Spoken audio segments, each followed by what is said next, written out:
Halo semuanya, balik lagi di channel GP Media bersama kakak Kadi. Kali ini kita akan membahas prediksi soal SNBT 2024 bagian penalaran matematika. Seperti apa soalnya? Simak videonya berikut ini.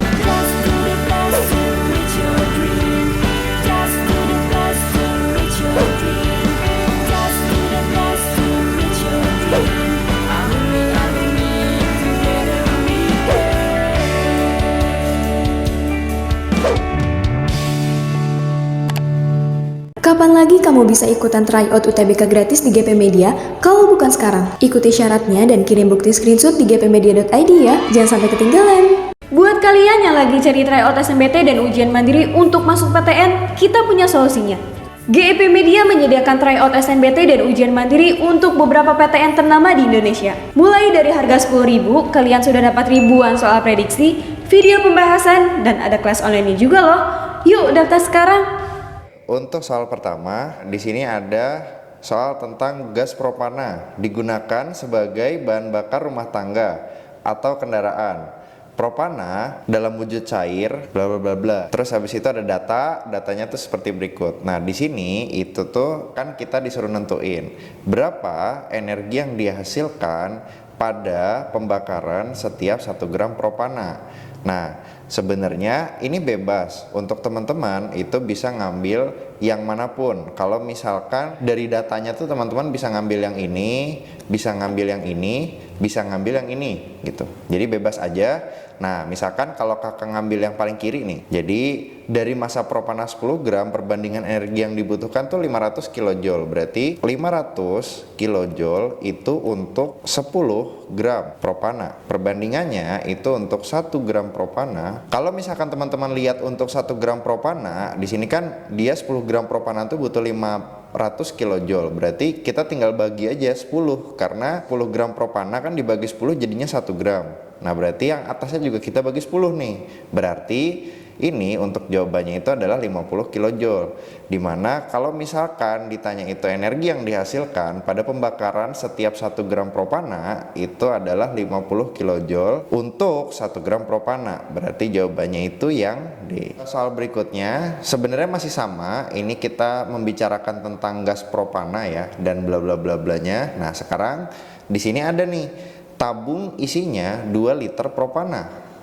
Jika 1 liter propana memiliki massa 493 gram, berapa total energi yang dapat dihasilkan propana dalam tabung? Nah, sekarang kalau misalkan teman-teman lihat ya, tadi kan kita sebenarnya kalau misalkan kita itu pakai perbandingan nih. Jadi kalau misalkan teman-teman lihat nih perbandingannya 500 kilojoule per 10 gram atau sama dengan 50 kilojoule per gram. Sekarang kita cari, karena di sini ditanyanya itu 2 liter propana, berarti 2 liter propana itu setara dengan 2 liter dikali 493 gram per liter propana atau sekitar 986 gram propana. Dari 986 ini dikali energi per gramnya, gram dikali 50 kilojoule per gram.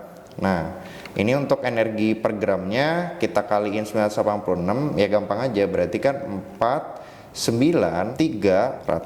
kilojoule dalam 986 gram gitu. Jadi sekitar segini nih, 49.300 kilojoule jawabannya teman-teman. Jadi kalau di sini itu jawabannya adalah yang B gitu. Kita lanjut ke soal berikutnya. Di sini ada soal. Nah, kalau misalkan teman-teman lihat nih di sini, Ani sedang menonton pertunjukan di suatu museum dengan durasi pertunjukan selama 1 jam. Museum tersebut dibuka 8 jam setiap hari dan banyak penonton maksimum terjadi di tengah hari. Karena Ani penasaran, mencatat banyak penonton di beberapa jam dan diperoleh data sebagai berikut. Kalau misalkan dilihat, ya sebenarnya kalau dilihat dari tabel ini tuh bukannya nonton pertunjukan tapi Aninya agak kurang kerjaan, tapi nggak apa-apa. Di sini kan kita jadinya bisa memodelkan nih.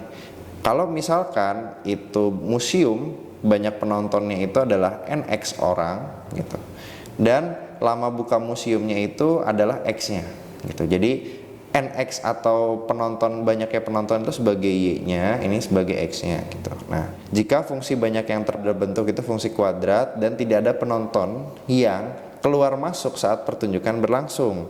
Nah, di sini kalau misalkan teman-teman lihat ya, itu teman-teman, jadi kalau misalkan kita lihat nih, ketika X sama dengan 1, dia itu menghasilkan penontonnya itu 56. 56 itu setara dengan A ditambah B ditambah C. Kenapa? Karena kalau misalkan kita pakai fungsi kuadrat kan fx itu sama dengan ax kuadrat plus bx plus c. Gitu. Jadi ABC-nya tuh maksudnya ini. Jadi ketika x-nya 1 kan x kuadratnya itu nanti ini A nih. Terus habis itu bx-nya itu B kali 1 B ditambah C. Nah, terus habis itu kita cari lagi. Ketika x-nya sama dengan 3 kan berarti ini hasilnya nx-nya atau y-nya itu 120. Nah, berarti kan ini hasilnya itu adalah 9A karena 3 kuadrat kan 9 ditambah 3B ditambah C itu 120. Nah, terus kalau misalkan kita lihat yang 5, X sama dengan 5, itu kan dia juga 120 nih. Berarti tadi hasilnya itu kalau misalkan kita bandingin 25A ditambah 5B ditambah C itu hasilnya 120 gitu. Jadi ini ada stagnansi gitu. Kalau misalkan kita cari dari sini kan sebenarnya bisa nih nanti kayak sebenarnya metodenya bebas ya. Kalau dari sini nih, karena kan nanti ini C-nya tuh akan selalu sama dan C-nya ini akan mudah sekali untuk dieliminasi. Nah, nanti teman-teman tuh bisa pakai metode yang menggunakan sistem persamaan linear dua variabel. Jadi kita tuh fokus ke A sama B-nya, nanti berapa atau misalkan bisa juga dimodelin pakai 9A ditambah 3B itu hasilnya 25A tambah 5B. Nah, terus nanti perbandingan A sama B-nya gimana, terus nanti dimasukin ke nilai yang X sama dengan 1, itu juga bisa gitu. Nah, bagaimanapun caranya sebenarnya kalau misalkan nih, misalkan pakai contoh ya, jadi 9A ditambah 3B itu sama dengan 25A ditambah 5B. Nah, berarti kan di sini 25 kurang 9A itu sama dengan 3 kurang 5B.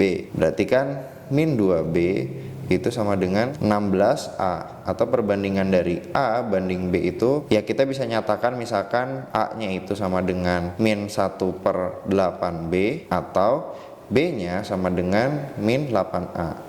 Bebas. Di sini nanti kan baru nanti bisa kita masukin tuh kayak misalkan 56 sama dengan A dikurang 8A ditambah C.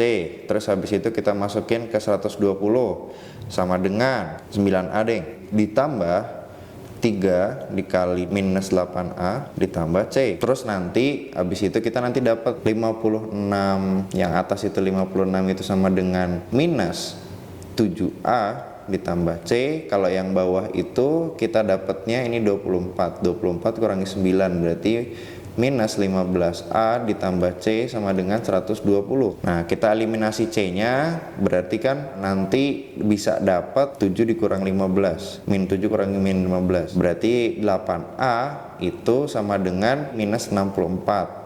Nah, berarti A-nya itu sama dengan minus 8. Nanti kita dapat si nilai A-nya itu bisa minus 8. Terus habis itu kalau misalkan udah dapat semuanya, nanti kita dapat nih nilai A-nya minus 8. Terus habis itu B-nya itu sama dengan 64. Dan nilai C-nya itu sama dengan 0.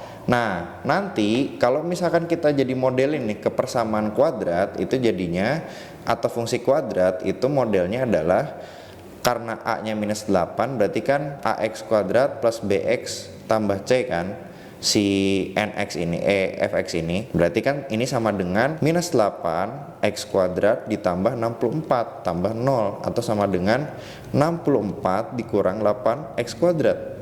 Berarti jawabannya adalah yang D gitu. Untuk yang terakhir, ini kakak punya latihan soal. Untuk latihan soal ini teman-teman bisa baca dan teman-teman nanti bisa jawab di kolom komentar. Sekian dulu video pembahasan dari kakak. Stay tune terus ya teman-teman di channel GP Media untuk pembahasan soal-soal subtes yang lain. Terima kasih.